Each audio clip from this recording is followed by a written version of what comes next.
ऐसी वाणी बोलिए मन का पाखो औरन को शीतल करे आपहु शीतल होय कबीरा आपहु शीतल होय। कबीर जी द्वारा रचित यह दोहा बताता है कि मनुष्य को ऐसी वाणी बोलनी चाहिए जो दूसरों को तो सुनने में अच्छी लगे, स्वयं के मन को भी शीतल करे। भगवान द्वारा दी गई वाणी अगर मीठी और शीतल हो तो सुनने वाले और बोलने वाले दोनों का मन प्रसन्न रहता है। कठोर और कटु वचन ऐसे तीर के समान हैं जो तरकस से निकलकर फिर वापस नहीं आते और हृदय को कचोटते रहते हैं। अतः हमेशा मीठे कोमल वचन बोलने चाहिए। इसीलिए कभी भी कुछ भी बोलते वक्त 1000 बार सोचिए।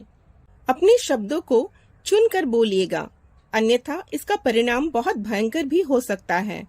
जैसे कि 18 दिन के महाभारत युद्ध ने द्रौपदी की उम्र को 80 वर्ष जैसा कर दिया था, शारीरिक रूप से भी और मानसिक रूप से भी। युद्ध के बाद नगर में चारों तरफ विधवाओं का बाहुल्य था। पुरुष इक्का दुक्का ही दिखाई पड़ते थे, अनाथ बच्चे ही घूमते दिखाई पड़ते थे और उन सब की वह महारानी द्रौपदी हस्तिनापुर के महल में निश्चेष्ट बैठी हुई शून्य को निहार रही थी। श्री कृष्ण कक्ष में दाखिल होते हैं।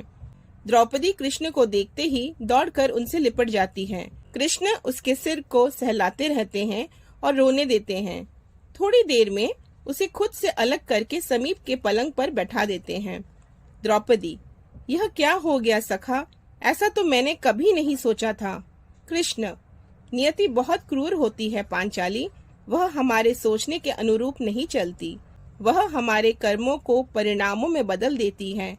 तुम प्रतिशोध लेना चाहती थी और तुम सफल हुई द्रौपदी, तुम्हारा प्रतिशोध पूरा हुआ। सिर्फ दुर्योधन और दुशासन ही नहीं, सारे कौरव समाप्त हो गए। तुम्हें तो प्रसन्न होना चाहिए। द्रौपदी, सखा, तुम मेरे घावों को सहलाने आए हो या उन पर नमक छिड़कने के लिए? कृष्ण, नहीं द्रौपदी, मैं तो तुम्हें वास्तविकता से अवगत कराने के लिए आया हूँ।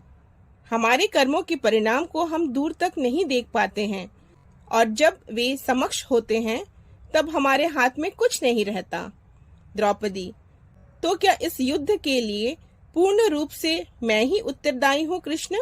कृष्ण, नहीं द्रौपदी, तुम स्वयं को इतना महत्वपूर्ण मत समझो, लेकिन तुम अपने कर्मों में थोड़ी सी दूरदर्शिता रखती तो स्वयं इतना कष्ट कभी नहीं पाती।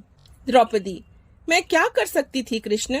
कृष्ण, तुम बहुत कुछ कर सकती थी द्रौपदी।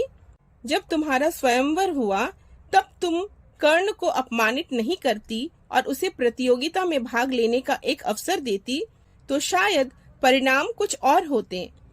इसके बाद जब कुंती ने तुम्हें 5 पतियों की पत्नी बनने का आदेश दिया तब तुम उसे स्वीकार नहीं करती, तब भी परिणाम कुछ और होते। और उसके बाद तुमने अपने महल में दुर्योधन को अपमानित किया कि अंधी का पुत्र अंधा होता है। ऐसा नहीं कहती तो तुम्हारा चीरहरण नहीं होता, तब भी शायद परिस्थितियाँ कुछ और होती। हमारे शब्द ही हमारे कर्म होते हैं द्रौपदी, और हमें अपने हर शब्द को बोलने से पहले तोलना बहुत जरूरी होता है, अन्यथा उसके दुष्परिणाम सिर्फ स्वयं को ही नहीं अपने पूरे परिवेश को दुखी करते रहते हैं। संसार में केवल मनुष्य ही एकमात्र ऐसा प्राणी है जिसका जहर उसके दांतों में नहीं शब्दों में है। इसीलिए शब्दों का प्रयोग सोच समझ कर करें।